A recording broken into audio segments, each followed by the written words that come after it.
Good afternoon, everyone.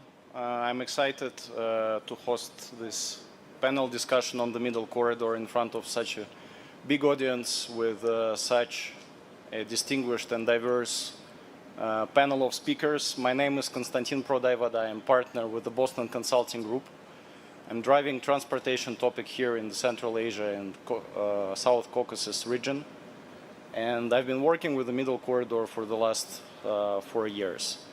Together with me on this panel, there are Jasur Churiyev, Secretary General of Trasek Organization, Darren Spink, CEO of Janus Forum, the think tank on transportation sustainability, Winnie Wong, lead infrastructural specialist for Central Asia and World Bank, Charlotte Adrian, head of Central Asia and Afghanistan unit of Directorate General for International Partnerships of European Commission, Celeste Laporte-Talamon, policy analyst for Eurasia at OECD, Andrew Buffard, VP for Growth and Operations at CAEx, an infrastructure consultancy based out of Canada, and Dave van den Bos, CEO of Allers Logistics, an international logistics company operating here in the region.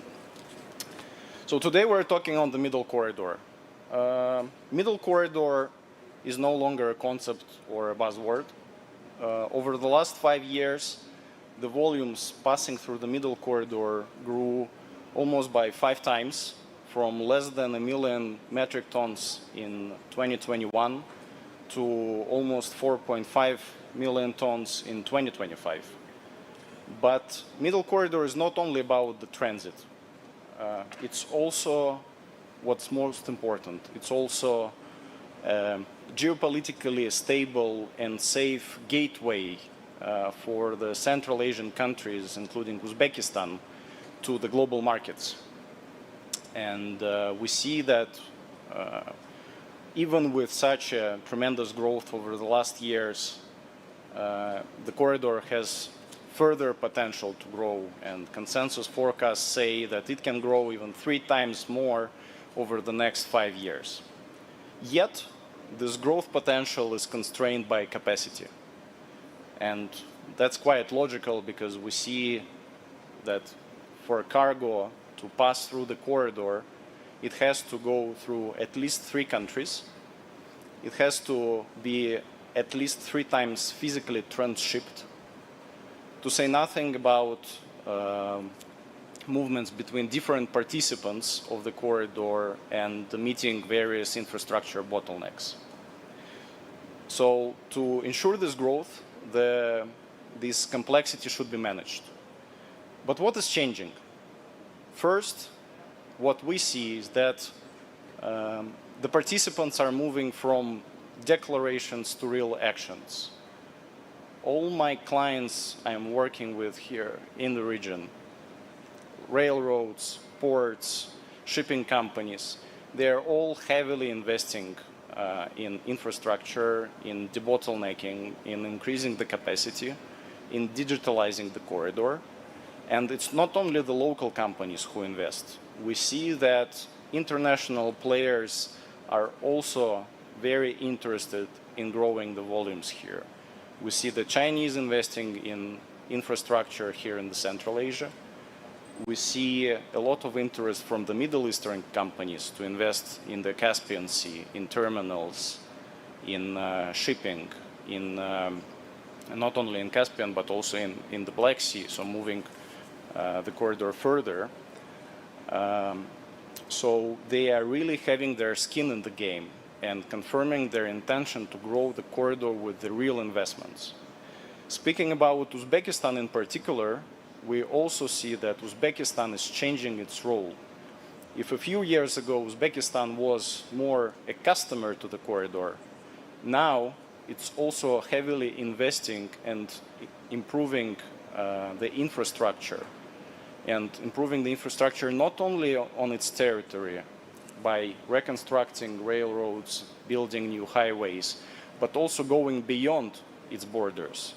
For example, investing in terminal capacities on the Black Sea, or having intentions to invest in new cargo vessels on the Caspian Sea. So everyone is super interested in growing the corridor, and we see that this is real interest confirmed by money, right, and by real intentions. So I'll pause here, and I would like to pass the word to our speakers to hear their perspectives on how practically we can together grow this corridor. So I will pass the word to Mr. Jasurbek Churiyev, so he can talk about how to move from physical connectivity to digital connectivity from the point of Traseka. Thank you.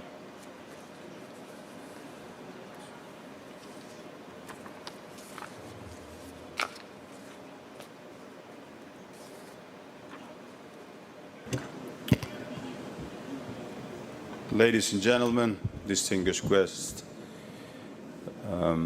very pleased to see you all today on this wonderful event organized by the government of Uzbekistan, the 5th summit, I would say, the anniversary of Investment Forum. It's a great honor to be here, and I would represent Traseka as a General Secretary, and today I have a few ideas and maybe initiatives that I'd like to move forward.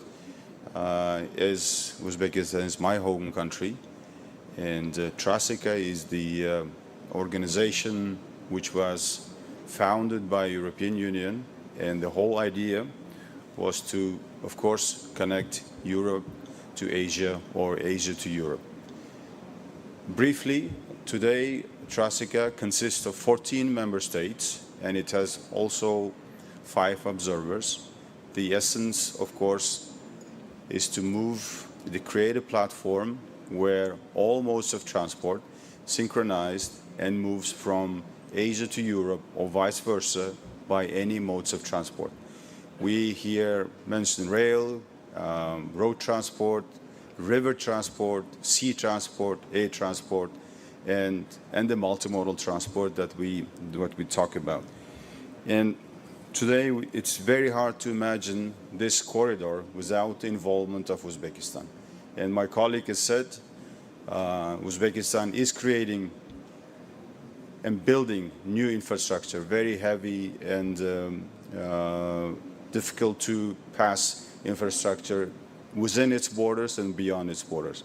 And it really helps to develop this corridor because we talk from the Chinese border point and going all the way through all member states, through the Caspian and along the Caspian and into the Black Sea and into the European Union. We face many, many challenges. And in today's world or the situation, we believe that physical infrastructure is not only the constraint, it's the we do have other constraints which are really pushing other countries to think about what we need to do to improve our connectivity, what we need to do to really be useful to the private sector as well as to the players of these corridors or traders who are using this corridor. We know that Uzbekistan has already a powerful foundation for the digital Uzbekistan 2030. And it already adapted the strategy and the new artificial intelligence development strategy until 2030. And that is very important to our forum, that the country's leadership has clearly indicated that digitalization is not only internal mask, it's a tool for full and deep integration of Uzbekistan into international transport corridor. And the transition to this digital export of services and creation of regional hubs, it requires moving beyond national systems towards international cooperation. And a significant milestone in this direction is the signing of Uzbekistan, alongside other countries of the international agreement, is the Traseka Single Permit single transit permit in May 2026. To talk about today's condition of the middle corridor, we see that the tremendous growth on the freight movements. Just if you look at the figures of 2023 and you compare it to 2025, it's almost double. And we see significant move of containerized cargo, and we see the dominance of dry cargo moving along this corridor, while in old days it was only oil and gas which was driving commodity moving on this corridor. And it really tells us that the various types of cargo are being driven. And in last year, we have seen a significant growth, especially in the Turkmenbashi port as well as in the Aktau port, the fertilizers. And we see that the level of fertilizers almost doubled, which are moving along this corridor. So the new commodities coming, and the other one is, of course, the grain. And the grain was a significant player on the movement of this freight along this corridor. And we will continue seeing this growth not only on the volumes, but if you look at the 2023, look at the days it took to deliver freight from Asia to Europe. So only in 2024, the number of days was 18. And today, we're already seeing the number 15. So the 15 days is a significant improvement on the very shortest period of time. That tells that every member country which are involved on this corridor are doing their best, attracting finances, developing their corridors, building new cross-border sections, and integrating their ideas into the one. As I said, Trasika has a proposal, and of course, while I'm in the government as well, I'll be speaking to my colleagues, and Uzbekistan can be a hub for digital connectivity. And we could build a center for digital transformation and integration into international transport corridors. Trasika is ready to assist in creating such structure and developing a roadmap for its evolution and investment attraction. Based on the Center for Digital Transformation and Digital into International Transport Corridors, we could propose to implement the establishment of a laboratory for the optimization of processes at the border crossing points, testing AI and other best practices in risk management and business process optimization, harmonization and application of UN CFACT international standards for cross-border data exchange within digital corridor. And my vision as a Secretary General for 2026 and 2030 was also that at Trasika we have to become operational leader of change. And we're moving towards the practical elimination of inoperability of barriers and the legal harmonization of among the 14 countries and the mutual recognition of digital documents. We're also working towards the implementation of Trasika Efficiency Index, allowing governments and market participants to monitor corridor performance through measurable indicators such as transit time, reliability, cost, capacity utilization, and service efficiency. And of course, the goal is to make this multimodal transit predictable, transparent for investors and for cargo owners.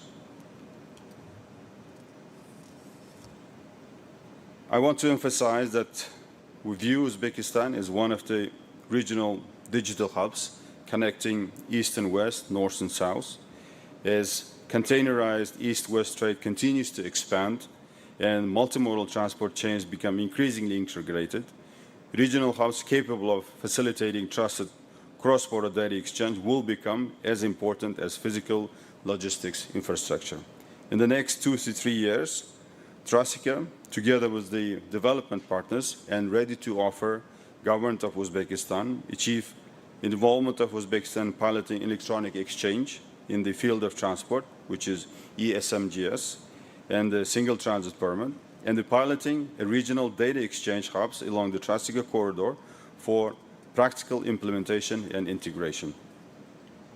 and would also be assisting in creating legal framework for integration into international transport corridors.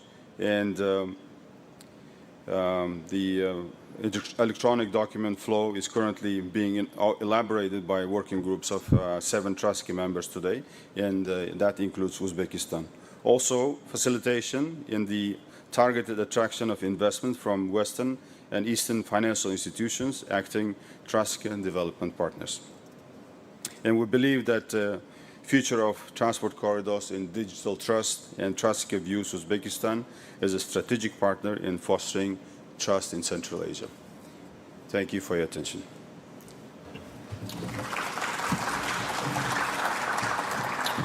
Thank you very much, Mr. Cherif.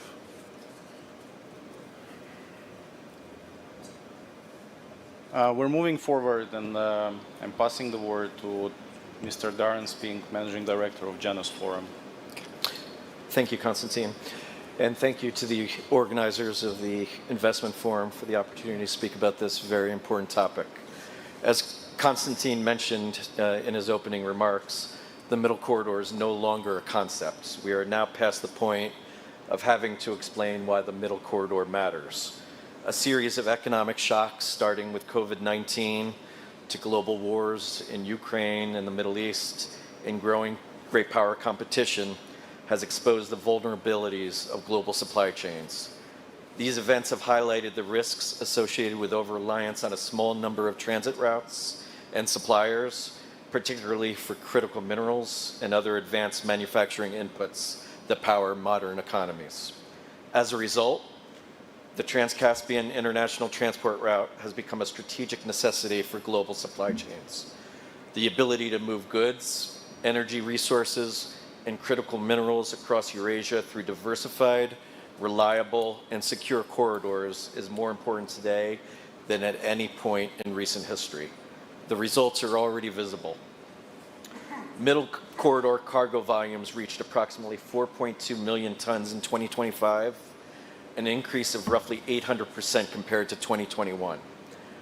What matters now is how to operationalize the Middle Corridor. This raises an important question. Should the countries of Central Asia and the South Caucasus seek to modernize the entire corridor simultaneously, requiring enormous amounts of capital, years of construction, and extensive cross-border coordination? Or should they focus on developing a series of strategic hubs that can generate immediate economic value while gradually expanding the corridor's overall capacity? I would argue for the latter. The reality is that no trade corridor is built all at once. Successful corridors develop around key points of strength: ports, logistics centers, industrial zones, border crossings, and transit hubs that attract investment and demonstrate economic viability. As those hubs grow, they drive demand for additional connectivity. The Trump Route for International Peace and Prosperity, or TRIP, provides a useful example in the South Caucasus. Rather than attempting to transform every segment of the region's transportation network, TRIP focuses on a critical choke point connecting Central Asia, the South Caucasus, and broader global markets. By concentrating investment resources on a strategically important link, TRIP has the potential to unlock new trade flows and create a foundation for future expansion of this concept throughout the Middle Corridor. The objective should not be to build everything everywhere at once. The objective should be to identify the segments of the corridor that can deliver the greatest economic and strategic return, develop them first, and use those successes to catalyze broader regional integration. This brings us to Uzbekistan. No country is better positioned to benefit from the continued development of the Middle Corridor than Uzbekistan. For Tashkent, the strategic objective is clear: transform Uzbekistan from a landlocked country into a connected commercial hub. That means Uzbekistan should not view the Middle Corridor only as a transit route, but as an economic development platform. The China-Kyrgyzstan-Uzbekistan Railway is central to this vision.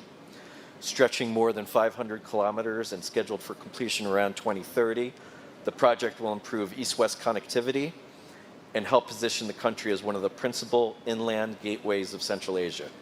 But the value of this project will depend on what Uzbekistan builds around it. Logistics centers, custom systems, industrial zones, warehousing, and reliable connections onward to Kazakhstan, the Caspian Sea, and the South Caucasus. From America's perspective, Uzbekistan occupies an increasingly important position in Eurasia. The U.S. views Uzbekistan as a key partner in advancing regional connectivity, securing supply chains, and supporting the development of alternative trade routes that are resilient and less vulnerable to geopolitical disruption. Just as importantly, Uzbekistan possesses significant reserves of critical minerals that will be essential for advanced manufacturing. The question then is where investment should be prioritized. First, Uzbekistan should continue developing its role as Central Asia's premier logistics and distribution hub. Modern dry ports, logistics centers, customs modernization, as was mentioned earlier, and digital trade facilitation can often generate greater returns than simply laying additional rail track. This is why logistics centers in the Tashkent region, Navoy, Samarkand, Bukhara, and the Fergana Valley deserve continued attention. These facilities are precisely the types of investments that reduce transit times, lower costs, and make trade corridors commercially competitive. Second, Uzbekistan should connect its industrial zones more directly to the corridor. The proposed rail expansion into the Namangan Free Economic Zone is a good example. The goal should be to help Uzbek manufacturers, exporters, and processors reach global markets more efficiently. Third, strategic mineral development should be a priority. Uzbekistan has identified more than 70 critical minerals and has announced plans to attract tens of billions of dollars in investment into the sector over the coming decade. Fourth, transportation infrastructure remains essential, particularly projects that strengthen connections between Uzbekistan and the Caspian Basin. Rail modernization, intermodal facilities, and improved links to Kazakhstan and Turkmenistan will increase throughput and reduce transportation across the corridor. Fifth, and finally, digital infrastructure should not be overlooked. Modern trade corridors require more than roads and railways.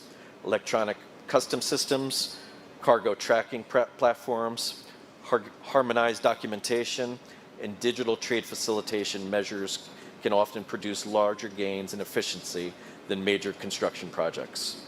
The U.S. and its partners are already investing in this vision. At the 2025 C5+1 summit, Kazakhstan announced a $4.2 billion locomotive agreement with Wabtec, while international financial institutions continue directing billions of dollars toward mining, transportation, and connectivity projects across the corridor. These investments reflect growing recognition that the Middle Corridor is becoming a strategic component of Eurasian commerce. Ultimately, the goal should not be to compete with every other country along the route.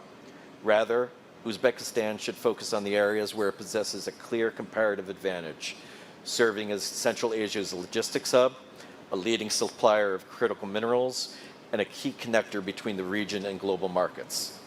If successful, Uzbekistan will help define its future. Uzbekistan has an opportunity not merely to facilitate trade, but to capture more of the value generated by it. The countries that succeed in the next phase of Eurasian connectivity will be the ones that create the most value from the cargo that moves through their territory. The question is no longer whether that trade will move, the question is where the value will be created. And finally, the future of the Middle Corridor will not be determined solely by headline-grabbing mega projects. It will be shaped by a combination of targeted infrastructure investments, logistics modernization, critical mineral development, industrial connectivity, and trade facilitation measures that make the corridor faster, cheaper, and more reliable for businesses. Thank you.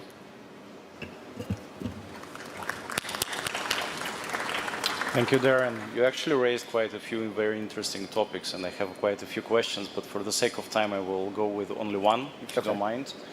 You mentioned that the Middle Corridor and the governments should prioritize strategic hubs over developing the whole corridor as one. So speaking specifically about Uzbekistan, if you had to name one or two projects that have to be prioritized here, what they would be? Sure.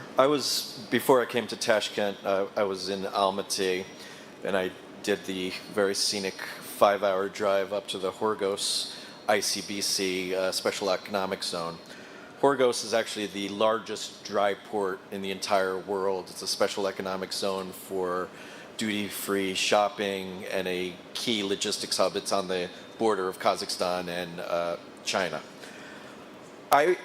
If I was directing or consulting the Uzbek government on how to develop a similar model in Uzbekistan, I would first start with Navoy. Navoy sits at the intersection of north-south connectivity and east-west rail corridors. It's the closest to Kazakhstan, which is a key segment of moving cargo, goods, and other services westward across the Caspian. And if the Navoy dry hub would be built at the same level as the Horgos dry hub, number one, it would support the middle corridor. Number two, it would support critical mineral exports from Central Asia. Number three, it would reduce dependency on northern routes, which are heavily sanctioned. It would complement the aforementioned TRIP initiative in the South Caucasus. And finally, it would create a true inland Eurasian logistics manufacturing hub in Uzbekistan. Thank you. Thank you, Darren. So, moving forward, I'd like to pass the mic to Winnie Wong to talk from perspective for the World Bank Group on the Middle Corridor. Thank you, Konstantin. Good afternoon, colleagues. Thank you for your interest to come to this session. The World Bank has been long supporting regional connectivity initiatives around the world. In our region, the Europe and Central Asia region, we have been focusing on the Trans-Caspian Transport Corridor, or the so-called Middle Corridor. We have adopted an integrated approach to the development of this corridor. This approach combines infrastructure investment, SOE reforms, and the regional coordination to transform this corridor into a resilient economic corridor that can drive private sector investment and job creations for our hosting countries.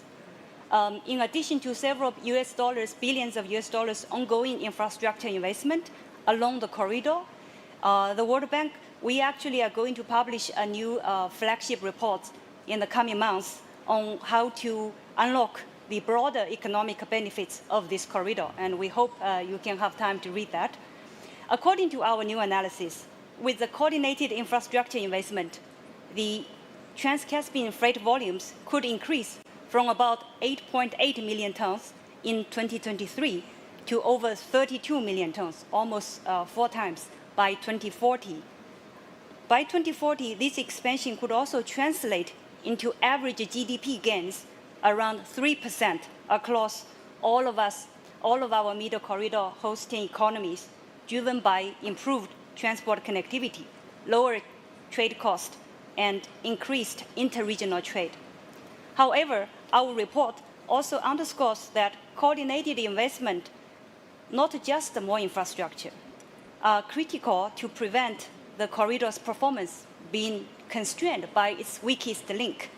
Our forthcoming report identified 3 key challenges that are impacting this corridor's performance and its competitiveness. First, infrastructure pinpoints still matter, and we still need coordinated investments. We understand the core investment along the major trunk of the corridor is about 25 billion US dollars, focused on upgrading railway capacity, expanding port capacity and port infrastructure, as well as strengthening intermodal connectivity along the corridor's most congested segments. We understand, as we are talking now, 75% of these core investments are already underway by all the countries, IFIs, international development partners, including EU, indicating that much of this physical capacity expansion is already in good progress. Secondly, operational bottlenecks, especially at the ports and border crossings, are the biggest the drag on the competitiveness. Even where there are infrastructure existing, performance is uneven across border crossing and ports. For example, in the South Caucasus region, ports like Porty in Georgia are operating at high levels of capacity utilization, and inefficiency in handling and transfers are creating delays. More broadly, our new report shows that the rail-to-ship transfers and the border crossing account for a very sizable share of the total journey time along this key corridor. So the issue is not just about moving freight, moving goods. It's the time lost at these multimodal interfaces. Thirdly, the challenge also lies on the fragmentation in procedures and documentation, which continue to undermine the end-to-end efficiency. Moving goods across the middle corridor requires navigating multiple customers and documentation requirements. We counted up to 10, by the way, with very limited mutual recognition or digital integration. Overlaying all of these challenges is a broad issue of coordination and institutional performance. As you all know, much of the corridor relies on the state-owned operators, the SOEs, with very different degrees of commercial orientation. Combined with very limited data sharing across borders, this makes the corridor extremely difficult to manage as a single integrated system. Addressing these bottlenecks requires very bold and coordinated action. In our forthcoming report, I can share with you that we are proposing 4 bold ideas. Number 1 is to move towards a single digital corridor system, replace fragmented paperwork with a single unified transport, transit, and trade T3 digital documentation or single data entry that simplifies and accelerates cross-border movement. Number 2, establish an integrated and market-oriented rail freight and shipping operator as a joint venture between the railways and shipping operators of the hosting countries along the corridor, seamlessly linking rail and the maritime service end-to-end to improve reliability and scale. Number 3, institutionalize corridor-wide coordination. Tap into existing structured platforms to continuously monitor the performance of the corridor, to resolve the bottlenecks in real time, and enable continuous joint decision-making among all hosting countries and operators. We call this action-oriented coordination TCAS, the Trans-Caspian Transport Assessment and Response Structure. TCAS, we're trying to find a short name for that.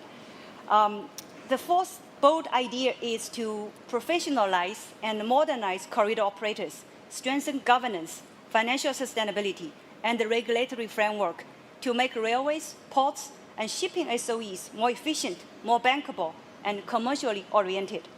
To summarize, while infrastructure gaps remain and still need coordinated investments, the most consequential constraints towards the corridor's competitiveness have to do with its operational performance, fragmented procedures, and weak coordinations.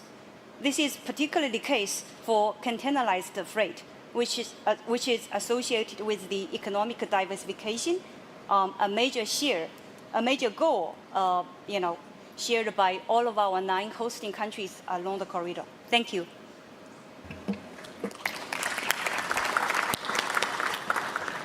Thank you, Winnie. Thank you very much for your presentation. Maybe one practical question. In this regional connectivity effort that you mentioned, what are practical opportunities for Uzbekistan to participate and to grow this connectivity? Thank you so much. I live here, so I have to speak some for my host country, Uzbekistan.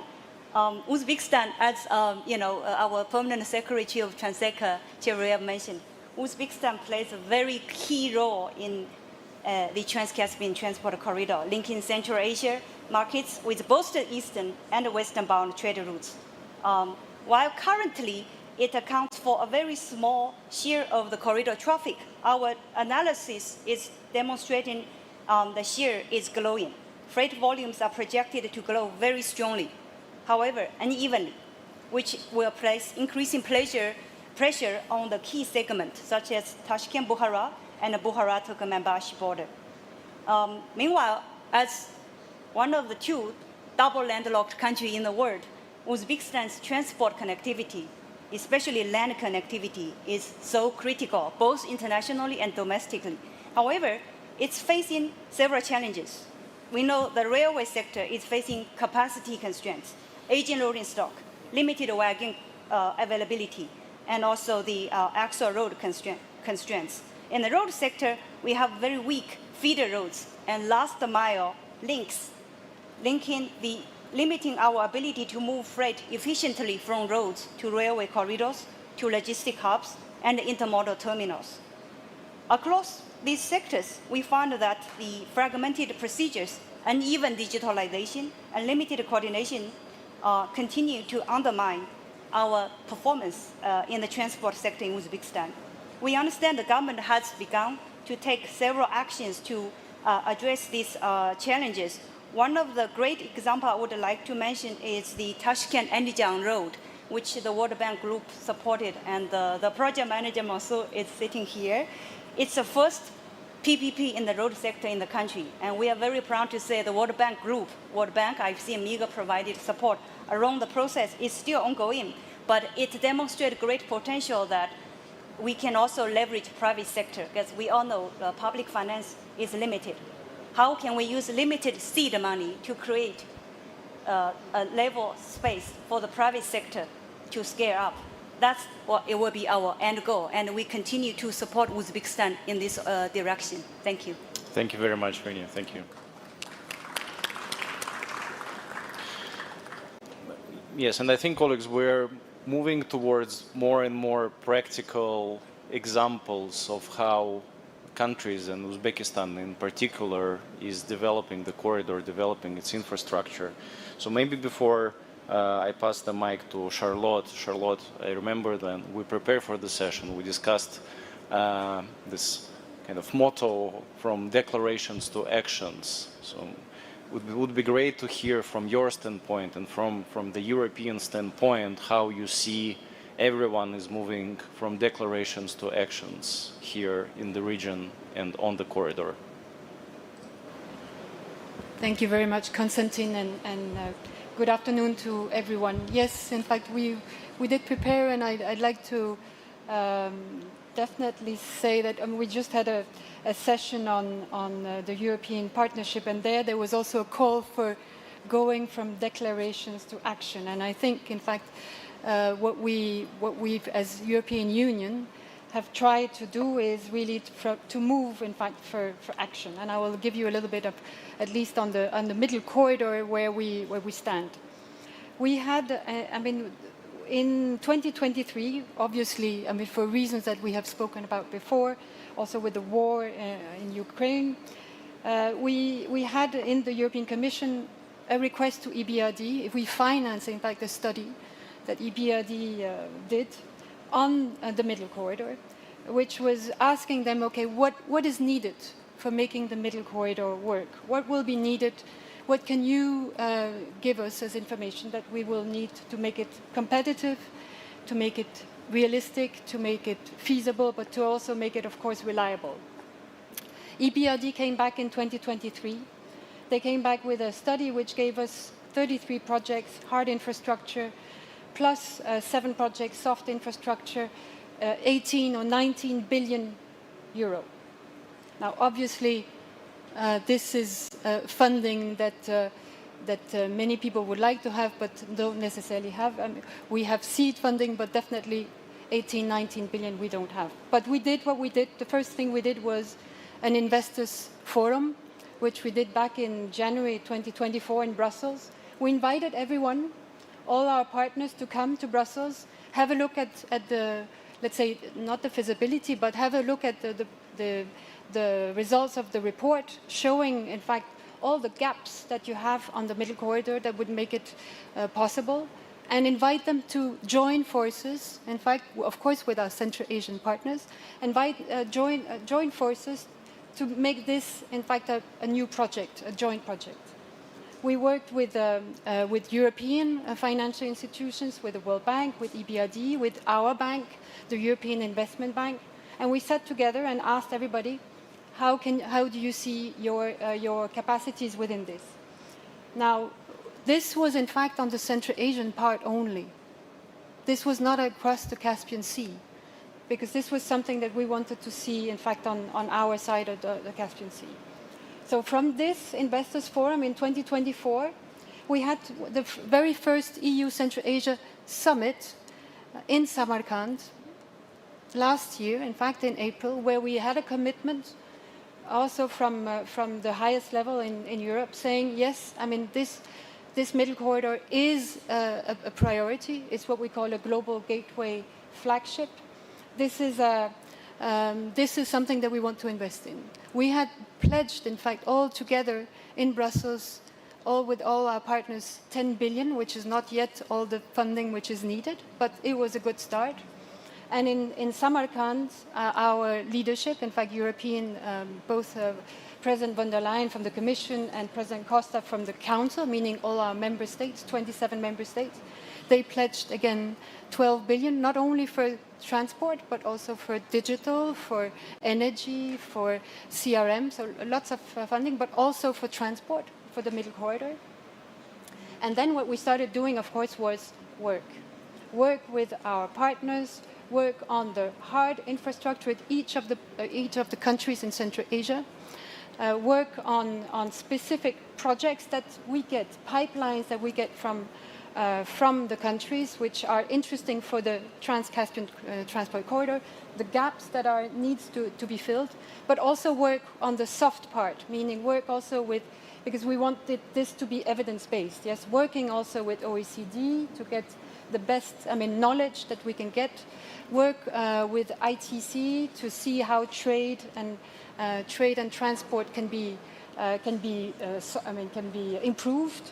Work with, in fact, our member states' agencies, GIZ, and Expertise France, also working on the sub-connectivity, but really trying to give, in fact, this corridor really the best, let's say, the best chances for being upgraded as soon as possible. But obviously, let's face it, this is also something that takes time. Investments take time because as EU, we are keen on having also the best, in fact, results, meaning also, let's say, the best standards and the best norms and standards that we want to be there. So this is something that we started, we continued. We had the pleasure, in fact, of having the second Investors Forum in November here in Tashkent, where, in fact, Deputy Minister, but now Secretary General of Traseka, Mr. Choriev, was moderating the full forum, which also showed that, again, as was also mentioned by our partners, also both World Bank, but we also mentioned that in fact, investments are coming in. This is not only about talking. Investments are starting to come in, but investments take time. This is something that we have to acknowledge because you need pre-feasibility studies, you need feasibility studies, you want environmental and social and governance to be there. And obviously, this is something that we also want the Central Asians, and we believe that the Central Asian governments, all of them, also want this. So this is something that takes a bit of time. For this, and this is maybe also if there's private sector interested in this as well, for this we are working also with both with the World Bank and EBRD, the European Bank for Reconstruction and Development, having opportunities, in fact, that we have, let's say, delegated funding to both the World Bank and EBRD to do technical assistance whenever that's necessary for our partner countries, including Uzbekistan, of course, but also for possibilities for pre-feasibility and feasibility studies that are needed. And for this, again, we're still, in fact, continuing to request, in fact, pipeline of projects from all the countries. Why? Because we also believe that this is not something that's going to, this is not something that's going to go away. Whatever happens, we know that, the geoeconomics, the geopolitics, but also the geoeconomics also show that the middle corridor can be a competitive corridor. It can be, in fact, a very interesting corridor, not only for, again, for transit, but for the development across the, I mean, for us, the two regions. For, I mean, World Bank and for other international organizations might not be the same cut, but for us, it's really Central Asia, and then you have all the Caucasus and all the way to Europe. But this, there is, what we really want is also that this is not only packing trade, I mean, goods in, let's say, in China and shipping it through middle corridor to, let's say, Bulgaria or Brussels, but this is really something that is increasing also the trade between the regions, across the regions, for the regions, and for the development of the regions. I can say more, but maybe just looking a little bit ahead. I mean, where is it that we want to continue? We will, in fact, already next week have in Brussels another big event, and we're also happy, in fact, that Traseka, which, as was mentioned also by Secretary General Choriev, which was, in fact, an idea long time ago of the European Union, which has taken, I mean, which has been rooted in Central Asia. We will have next week in Brussels a meeting on the Trans-Caspian Transport Corridor, where we are linking, in fact, both the coordination platform that we have currently in Central Asia, together with the corridor, let's say, platform of coordination on the other side of the Caspian Sea. This is important for us, I mean, I think for all. Why? Because, as was also mentioned just before, but also OECD shows from the reports, I hope that I'm not going into what Celeste is going to be saying, that what is important here is that we know that funding is going down. It's not going up, unfortunately, at least grant funding. And for this, we need to make sure that there is no duplication, that fragmentation, I mean, which is a problem, is let's say, that we are going beyond fragmentation, that we all work together, and also, I mean, that everybody is welcome, but we definitely also need to make sure that we're not, let's say, wasting the scarce funding, because if we really want this to be 15 days, and we really want this to be a secure, reliable, and really a resilient also corridor, then we really need to be together and avoid and coordinate and be complementary to each other. Stop here. Thank you very much, Charlotte. Yes, and before moving forward, I just wanted to reflect on what you mentioned, that again, highlight that the middle corridor is not about packaging something in China and moving it to Europe. It's really a way for Central Asian countries to develop their exports, imports, and trade overall, and support the development of the whole economy. And sometimes we forget about it, trying to calculate how many containers were moved each year. But the key thing is how the corridor enables countries' economies to grow. Maybe one question, if I may. You talked about many initiatives, including those supported by the EU. So maybe what is the key initiative you think of on the cross-country level here in the Central Asian region now? I think in fact, I think in terms of hard infrastructure, it's coming on very well. But I mean, we see the bottlenecks, and I think we are all aware, and there's work. I mean, we are working also with funding on the Aktau port. We are working on several of the bottlenecks that exist around the Caspian Sea.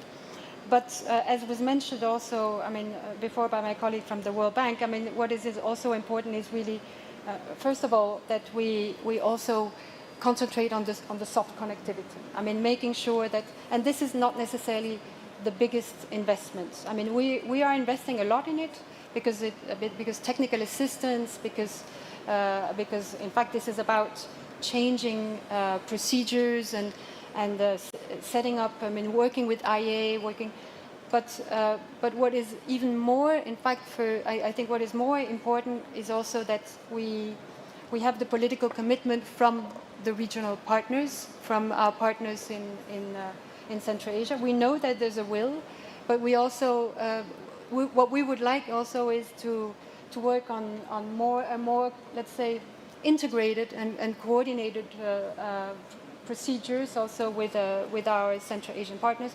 And this is also why we're very happy that Deputy Minister Choriev will now also have the opportunity also to work on this from the TRASECA side as Secretary General, because this is really one of the things where, which is not costing necessarily euros or dollars or sums, but which really means that you are moving in the right, in the wrong, I mean, in the joint direction, the right direction to really to make this, in fact, a seamless corridor.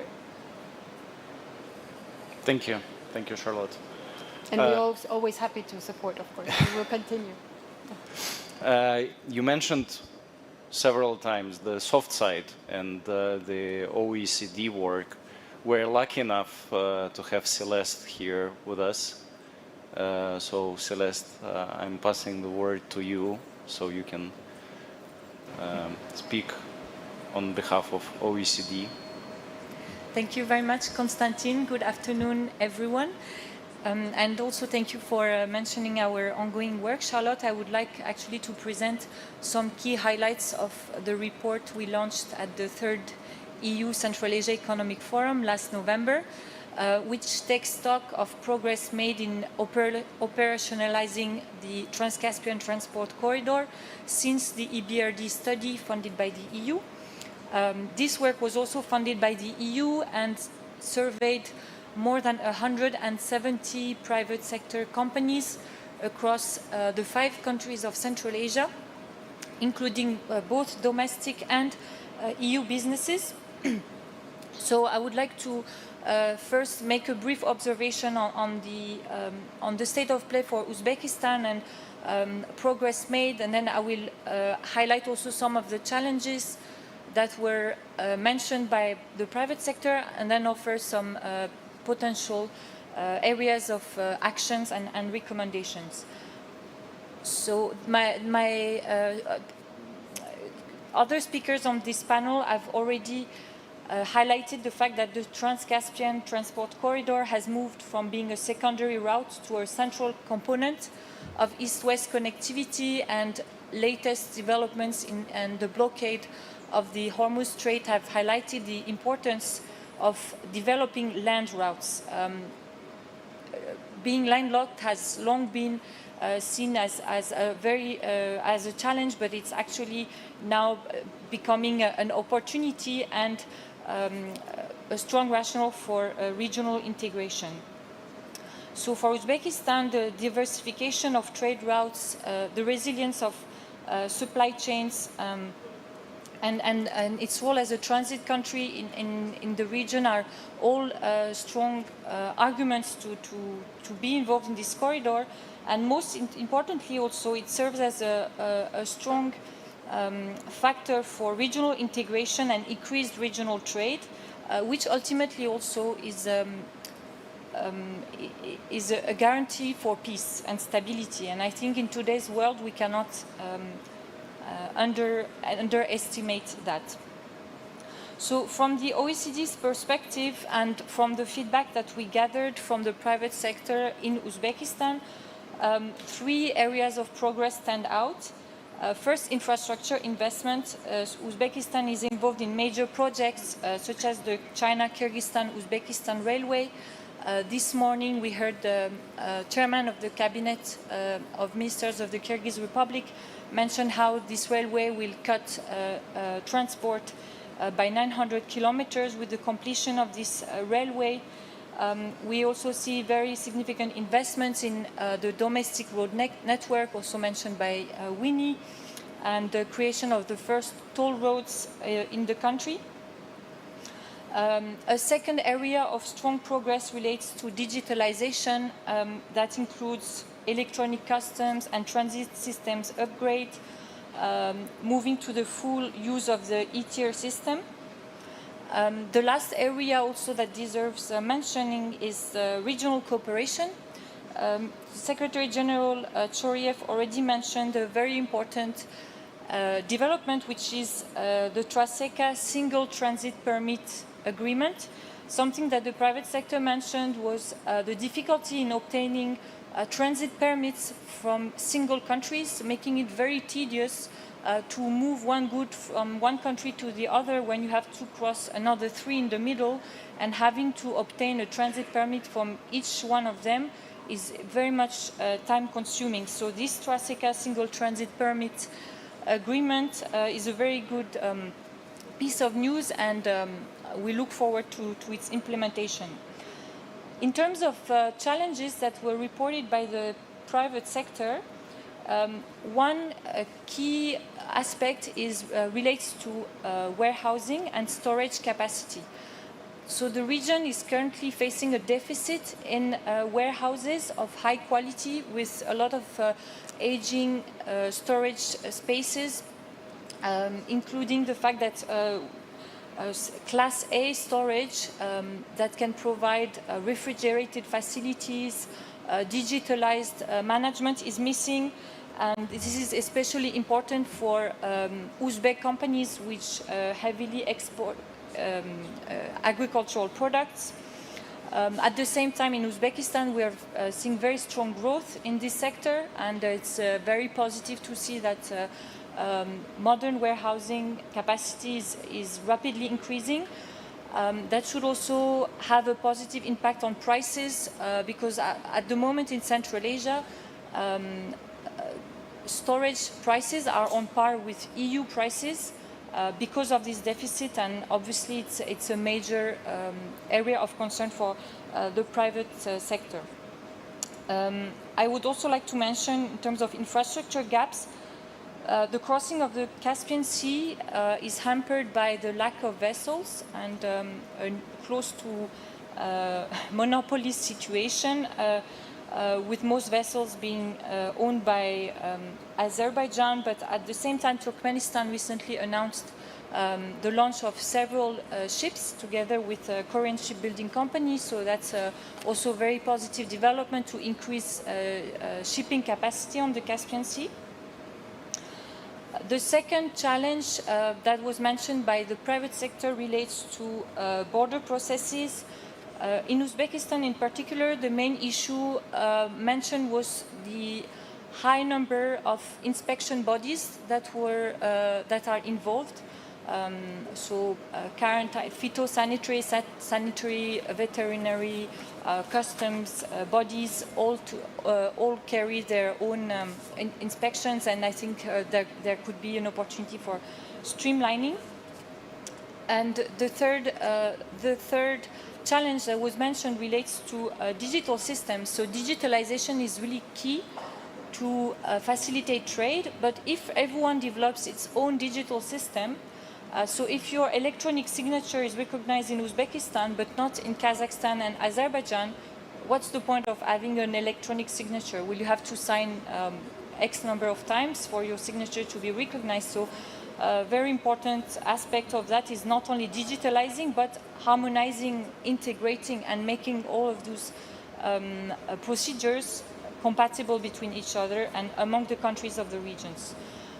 So in terms of a few areas for consideration, in terms of going forward, of course, regional coordination at borders is key, and something that Secretary General Choriev was already mentioning, and that's making a lot of progress in the region. I would like to mention in particular an issue also that was mentioned by the private sector is the obtaining visas for Turkmenistan. Drivers still face very long waiting times to obtain a visa. So I'm sure Uzbek authorities have been discussing this issue, but I think at least simplifying this visa obtention process would really help, especially to reach Turkmenbashi port. Then a second area that deserves consideration is the impact of increasing traffic on the corridor on environmental outcomes. So that considerations could include better fuel distribution. So the government of Uzbekistan could look at more stringent fuel standards so road transport is less emissive, or also the electrification of railways. If I'm not mistaken, the China-Kyrgyzstan-Uzbekistan railway will be diesel fuel for now. Last but not least, warehousing capacity should also increase, but this is an ongoing development, and I think a very positive aspect of that trend is that it's very much driven by the private sector. So now looking ahead, what we'll be doing at the OECD is that we'll continue monitoring connectivity developments in Uzbekistan and the wider Central Asia region. I would like to mention in particular that we are also working on the hot topics of critical minerals at the same time. And with the EU financial support, we'll be looking at the nexus between connectivity and minerals, because minerals face a different set of challenges compared with other goods. Exporting uranium is not the same as exporting Uzbek fruits. So we'll look in particular at the trade and trade policies and trade restrictions that apply to selected critical minerals that are extracted or processed in the region. We'll also look at the transport and logistics challenges and opportunities, and also about industrial processing, which is very much of strategic importance for Central Asian governments to produce more local value added in this area. So thank you very much again for having me on this panel. Thank you for your attention, and I remain available for any questions. Thank you. Thank you very much, Celeste. Yes, and it's really great that we have been discussing this middle corridor and its perspectives from completely different angles, from different organizations, from Trasica, World Bank, EU. Last but not least, we have two representatives of the private sector. So I would like to pass the word to Andrew Buffard, the VP for CPCS.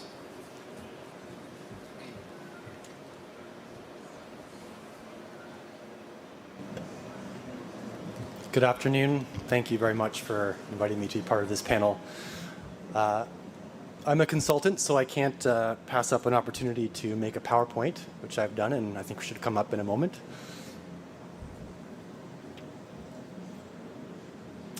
While we're waiting for that, so my name is Andrew Buffard. I'm a consultant from a company called CPCS. There we go. CPCS is a Canadian headquartered company. We're working worldwide. We've worked in about 120 countries. We are the former consulting arm of CP Rail, Canadian Pacific Railway, which is one of the largest railway operators in North America. So our roots are really in the railway sector and the transport sector. So we've since been working for the last 30 years on transporting corridor issues around the world, including in Central Asia, where we have a representative office in Almaty. CPCS is actually the consulting company that led the EBRD study that's been referenced a few times already on this panel. So it concluded in 2023. This is one of the maps that I believe was part of that study. So I wanted to take a step back and just look at what the middle corridor is, or the TCTC. It generally comprises three different routes. We've got the northern and central route, which both traverse Kazakhstan to Kazakh ports. And then the southern route goes through Kyrgyz Republic, Uzbekistan, and Turkmenistan to terminate at the Turkmenbashi port onwards to Baku.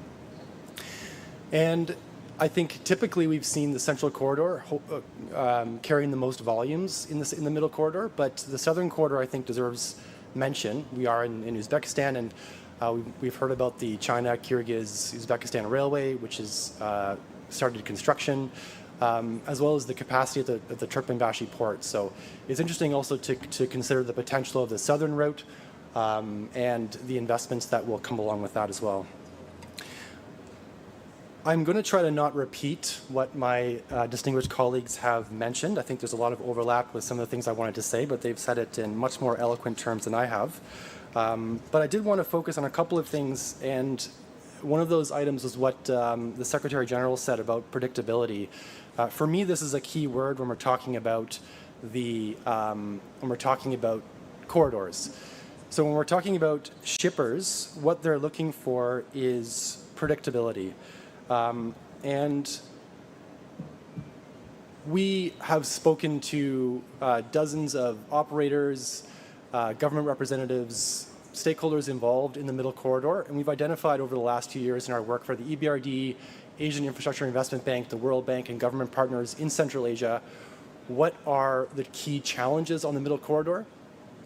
And so what we've seen have been discussed a little bit already, which is including lack of transparent tariffs and fair access, limited regulatory harmonization, data sharing, digitalization, capacity limitations, non-competitive time and costs, limited private sector participation. So it was mentioned as well is that a lot of the railways and other transport operators are state-owned. There's not enough private investment in the region, as well as a lack of a single corridor management approach. So countries doing delivering plans essentially in silos and not cooperating as much as a region. The good news is that I think we are seeing significant progress on all of these issues. The last 2 or 3 years has been quite incredible to witness the progress that we've seen across all of the countries in all of these areas. But historically, these issues have resulted in long and predictable transport times, higher costs, and reduced competitiveness along the Middle Corridor. So what are shippers and users really looking for when they're making decisions about how to transport their goods?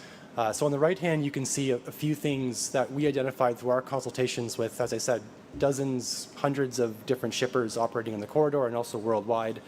They're looking for improved service levels, increased capacity, increased competition, increased network reach, and enhanced interoperability between modes. So for me, all of this points to one word, and that's predictability. So shippers essentially want to know that when they are committing cargo to a corridor, that it's reliable, the cost is transparent, there are options, and the systems can work across borders. We have to consider that the Middle Corridor is competing against the Northern Corridor in Russia, and despite the sanctions, it still offers generally a single mode, single country corridor that is difficult to compete with when we're thinking about 5, 6, 7 countries, significant number of borders, different transloads. So we need to offer shippers a system, a service. We can't say we have a very good railway here, an average railway here, a port that is struggling with capacity here. It has to be one point A to point B service. The other item on predictability I wanted to talk about was regarding investors. We are, of course, at an investors conference. So investors are looking for that same predictability when they're looking at investable projects in the region. So when we're talking about a corridor, a project in one country is inherently a project in all of the corridor countries because that investment is hinging on the strong performance of the corridor and from traffic flowing from point A to point B. So if we take an example, a dry port in Kyrgyz Republic, that investment is depending on strong corridor volumes that would use that dry port. So really, we need to provide investors that predictability as well so that they feel confident to invest in the Middle Corridor. So I'm going to throw some more statistics at you, but I'm not going to talk about them too much. I just wanted to illustrate the potential. So this is from our EBRD study a few years ago, but it's worth speaking about because it does speak to what is the potential of the corridor. So we did a freight demand model of the corridor. Looking at volumes that are transiting from China to the EU using the Middle Corridor routes. So in the business as usual scenario where there's no structural improvements, no improvements at all in the Middle Corridor, we estimated that by 2040 there would be in the order of 100 to 130 TEUs, 130,000 TEUs per year. However, we also looked at an unconstrained scenario. So this is a scenario where all of the barriers that we identified are alleviated. so both the soft infrastructure and the hard infrastructure, the port bottlenecks, etc. And in this scenario, it was interesting to see that we saw a result of 1.4 million TEUs using the middle corridor as a whole, so all three of the routes. So this was not a forecast, but more of an illustration of what becomes possible if the system works from end to end. And this gap is really, I think, what is justifying the projects that we're talking about. So the projects that we proposed in the EBRD study about the 33 hard infrastructure projects, the 7 soft infrastructure projects. But I think we all have project ideas. Everyone in this room, we're here because we have ideas. We have investment ideas, especially about the corridor. So the question really becomes, how do we prioritize? How do we choose which projects to invest in and when? And we do that because it's important to prioritize. And a few things that are important to consider when we're prioritizing projects is thinking about the corridor as a whole. So we want to think about projects that will unlock that corridor A to B system, corridor as a system. And also project preparation. So in the session earlier, we heard about the lack of project preparation capacity in the region. There are lots of projects that we're considering, yet we need to make sure that we're choosing the right projects that have include things like assessing demand, economic feasibility, financial viability, bankability, and implementation readiness.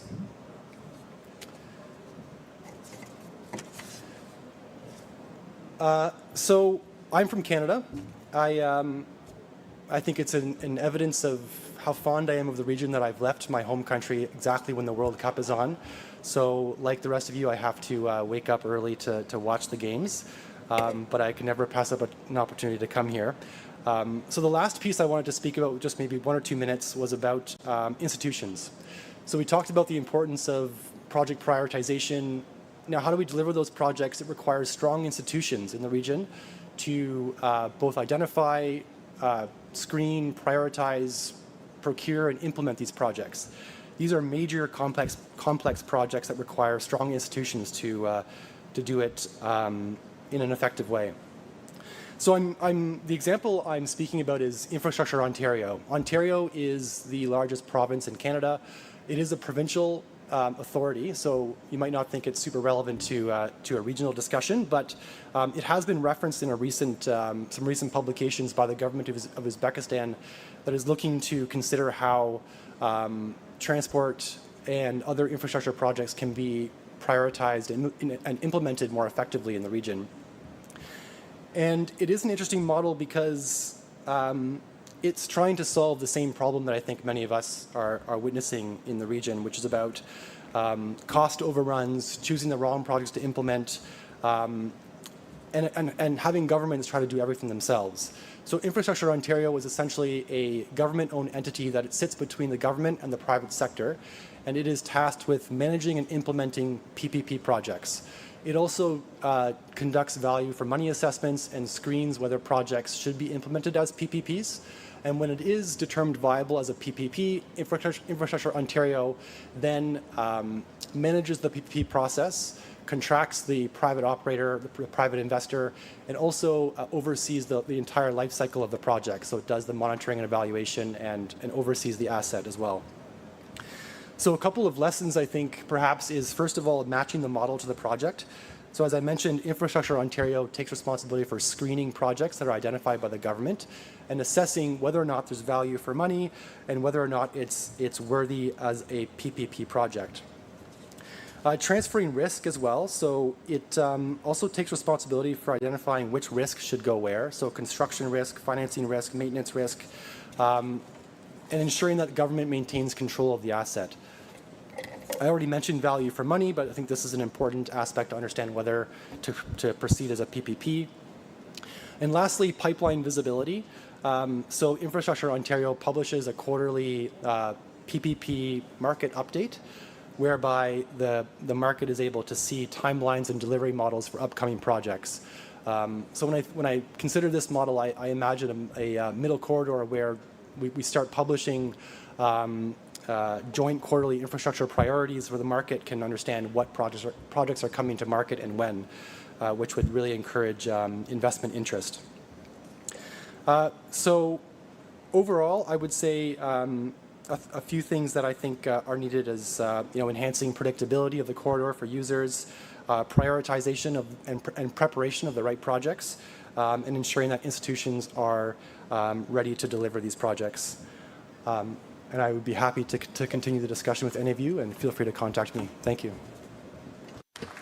Thank you very much, Andrew.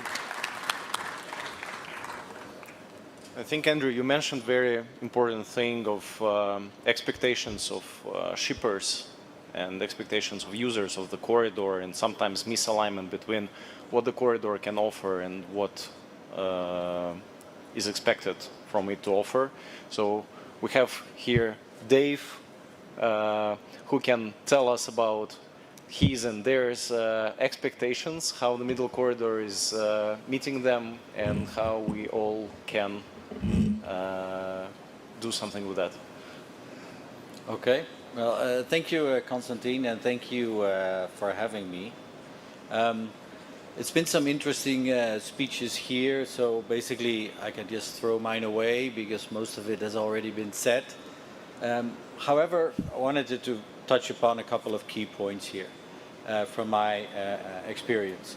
So first of all, ALES Logistics, we provide logistics services across the region, from China up to Europe. We're a family-owned business based out of Antwerp in Belgium. Company has existed for 115 years now, even more than that. So there's quite some history in the various services that we are providing to customers today. And the middle corridor is actually a very important strategic pillar in our development and further growth. So we do see what everyone sees, and I've heard quite a bit. It was actually also in my speech that the middle corridor is not a concept anymore. So I guess that comes from some AI that's making that up, because we all have the same sentence in our speeches. So let me not repeat that, but it is true. And actually Central Asia in that has really a triple role. It's not only the transit, but it's also a hub. And it's definitely looking at Uzbekistan and an end market that is also growing while the population is growing. And I'll not talk about all the numbers and the growth, because I guess we've seen that all from our panelists here. But what we do see is that our customers that are planning to planning entrance or wanting to scale up, that they're struggling with the complexity. And then we talk about when we move cargoes through the middle corridor into these destinations. And these complexities is what currently customers are having them make the decision if they want to scale up or sometimes even step out. Now, what are those complexities? I mean, for me, capacity, yes, can be a constraint, depends on season, depends on weather, all these kind of elements. But a lot of it has to do with the interfaces, because we are crossing a lot of borders from left to right, but we deal not only with the borders, but there's handovers, there's different physical operators touching the cargoes, and there's authorities involved. So those complexities is what makes it hard today for an operator as for us. So how do we deal with that? Because we have customers that are demanding speed, and they want to get their cargo there fast. But we also have customers that are more cost driven. And those customers, they actually differ pretty well from each other. So that means for us as a logistics operator, we need to provide a full menu of services. And that full menu, that consists of all the routes that we've seen on the great maps earlier today, different modes we're using. It could be rail, we can do ocean, We can do all kinds of things, but it's important for us as a solution provider to service them with that menu.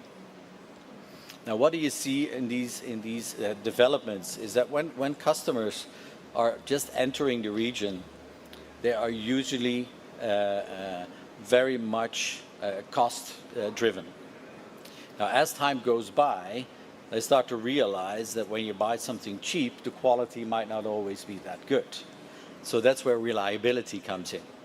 So it moves from a cost-driven to more reliability-driven. And when you want something reliable, it's probably going to cost more. But at the end of the day, the middle corridor is there to stay. I think we've all heard that already. It's not going to go away. We want to invest. And it's great to see countries like Uzbekistan, and we heard the president talk about even supply chain and logistics this morning, which is already, a great milestone for everyone. That how important it is to make those connections work. Now, one other point I wanted to raise is that even when we are moving our cargoes through all these different countries, different mode of transport, our customers are expecting visibility. And with that visibility, we are heavily investing in a new transport management system. And that transport management system needs to track all the cargoes all the way from Rotterdam up to Tashkent. No matter who is the operator, who is what mode of transport it is, and if it goes through the air or on the rail, it doesn't matter.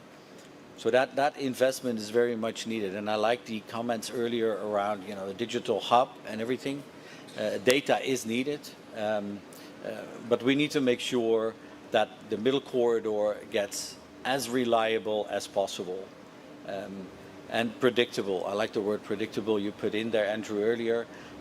It's a good comment because at the end of the day, our new transport management system has AI tools on top of it that actually predict when the cargo will be arriving and can give warning messages in case it gets delayed and it comes late.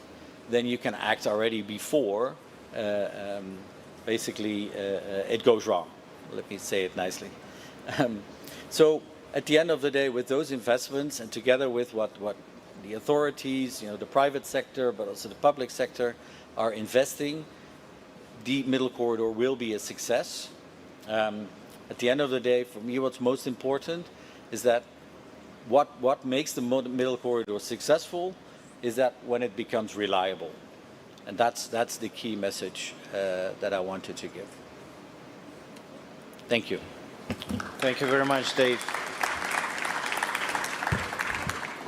Maybe one question before we're summing this up on the transport management system that you mentioned. Well, it's very important, and in developed countries we see those systems here and there.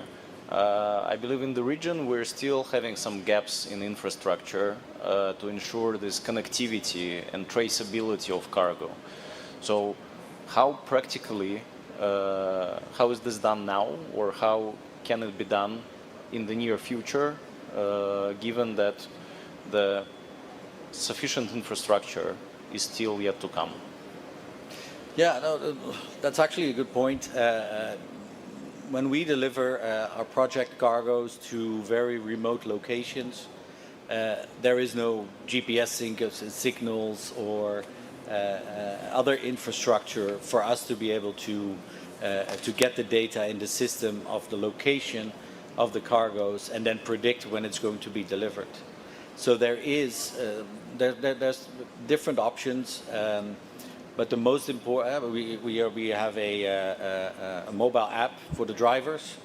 So whenever it sees there's a 3G, 4G, even works on edge, they will give us the information, even if it's manually on the phone. And the other one is purely calling, trying to get information, but then manually entering it in there. Obviously, we don't want that, but that is the only solution right now for giving full traceability to our clients. And at the end of the day, with the developments and everything that's happening, that is going to happen. But as we all know, customers need solutions today, not in the future. So we have to work to fill that gap that is currently out there. Thank you. Thank you, Dave. And we all rely on the digital hub that Mr. Churiev mentioned, Tashkent Digital Hub. So I hope it... All right. Well, dear panelists, thank you so much for your insightful speeches and your inputs. Just to quickly summarize before we have a Q&A session, if there are any questions. So what we can say about the middle corridor? The great progress is here. The even greater potential exists, and what Winnie said, like 4 times cargo volumes growth over the next 15 years, which creates great opportunities not only for transportation sector, but for the economies of the region overall. Still, we see quite a few things to do, quite a few issues to solve on the way to this great potential. But with such an actionable approach and such a great involvement from local players, from international organizations and private sector, I think all together we can unlock this potential. So thank you once again, and I hope those plans that we discussed will turn into actions and realize. Thank you. Yes, a few questions, Q&A. У нас есть микрофон? Sorry, do we have a mic for Q&A session? All right. Maybe we can try without the mic. If you can, please Or they can take the stage. Name yourself. My voice is audible? Yeah, hi, this is Yogesh. I'm AI face for Uzbekistan. I represent AI 5 million AI prompters project, His Excellency mission and vision of digital transformation 2030. Thank you so much, Dave, for your quick. Hello, mic check. Yeah. Thank you so much. Hi everyone. This is Yogesh Kumar. I represent His Excellency mission and vision of digital transformation AI face for Uzbekistan. I'm representing 5 million AI prompters project in Uzbekistan, Uzbeki Presidency.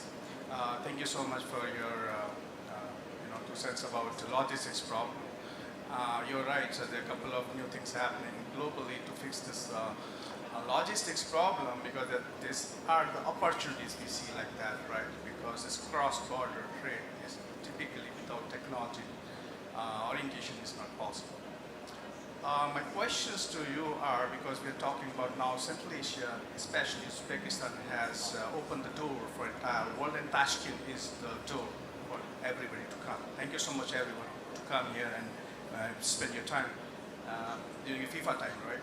So my questions to you is that there are cross trade happening between nearby countries like India and Uzbekistan, right? And because of the crisis, the routes are getting affected, right? Especially it's a lot of Indian representatives from agri, from other part of the food, and they want to come and play that role of this vacuum, right? So what do you suggest for them? The better routes in terms of, in terms of tax benefits and of bilateral trade?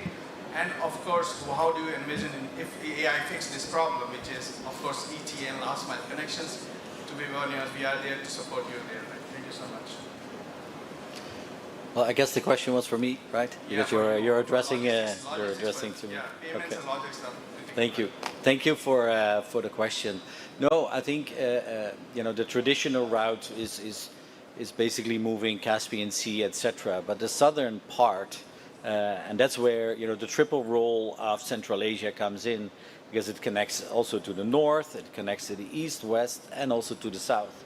So India definitely, where there used to be the route sailing cargoes into Bandar Abbas, and then from there you go up and you're there, which is not really happening today.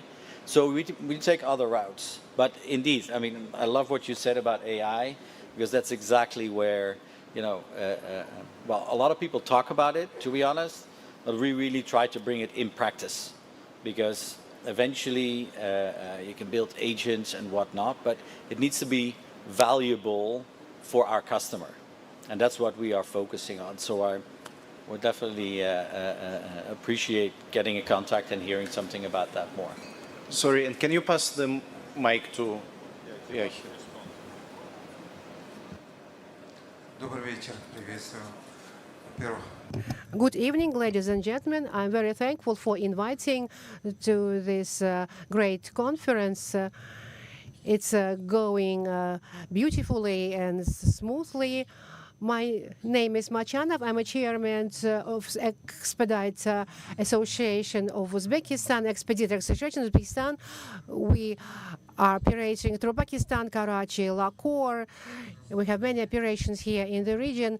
Please, you are most welcome. We will help you with shipments, transportation. Although we have some problem with Iran, with Marabas, with Pakistan and Afghanistan, however, we are trying to find solutions and mitigate problems. We can arrange any transportation, any shipments. You are most welcome.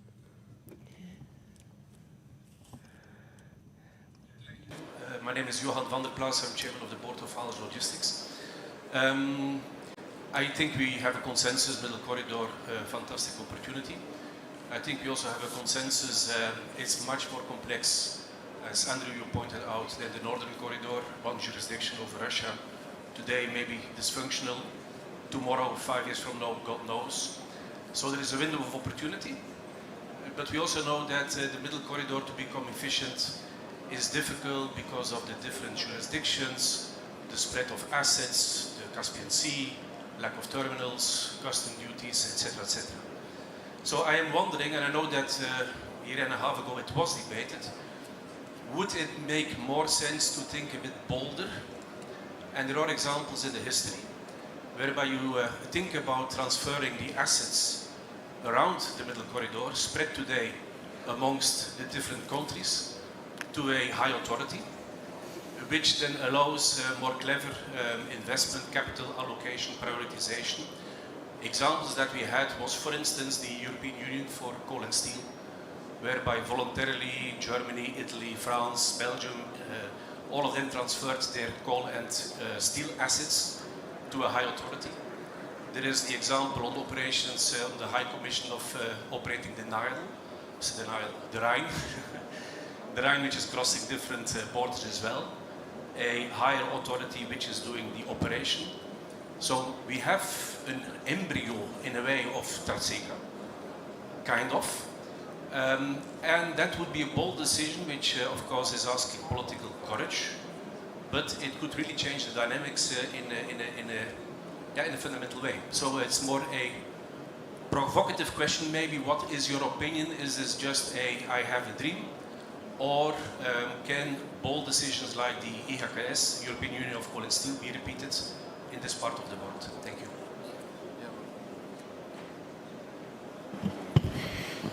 Thank you for the comment. I think your idea really lies in the same vision that Trasega has. Trasega has the platform. It has the reach to the ministerial levels, which means all ministries of transport. And the strategy or the ideology, what we were thinking is to reconnect with the European Union or with the major IFIs, and at least start on the Trasega level, because the countries which are involved, they are heavily interested, they are really motivated, they have a lot of issues and they have a lot of questions. Also, they have very good initiatives. Just one example. Last week I was in Dushanbe. So Tajikistan is also landlocked country. And we used to have lots of corridors connecting Tajikistan into Central Asia. And some of them were destroyed. Some of them were literally, physically removed from the existing lines. You can say railway line, you can say the land transport line, and also the level of connectivity they could also bring on the table just connecting China. So they already have a cross-border section which is called Kulma, and the Kulma goes all the way from Dushanbe into the southern part of the Uzbekistan that goes through Termez, and from Termez literally past to Turkmenistan, and from Turkmenistan we are already hitting the Caspian Sea, or if we alternatively go, it's also a southern corridor. And just a simple solution on those little cross sections, or the cross-border section, or the points which were disconnected with the enlargement, with the digital connectivity, with implementation, as you said, on a broader scale, saying, let's do this. This is the product available. This is the idea which can work, and these are the results. I think we could really be a platform to make this happen, at least to start on the Central Asian level, or we can even go on a TRASEC level. But TRASEC is already European Union, and some of the Baltic nations, I mean some of the Black Sea countries, and so they have their own questions, politically motivated questions. But we could go on the scale of Central Asia, or showing as an example how it's working, how it's giving results. And the idea of the digital center was that creating that single documentation, single language that would be applicable for everyone and acceptable by all the neighboring countries, where they could understand immediately where the goods are moving, where is it's transferring, where is it reaching. So basically the visibility of the product, it really makes it work. And of course, connecting those small infrastructure dots which were in the past eliminated. So we can analyze that, we can identify those smaller issues, but those smaller issues can really make a big impact. Thank you. Thank you. Any other questions from the audience?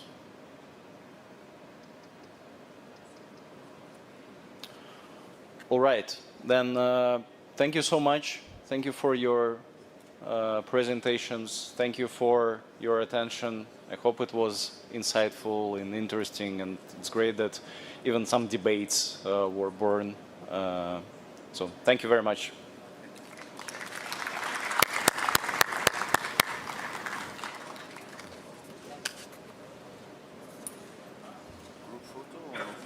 Давайте, да, надо.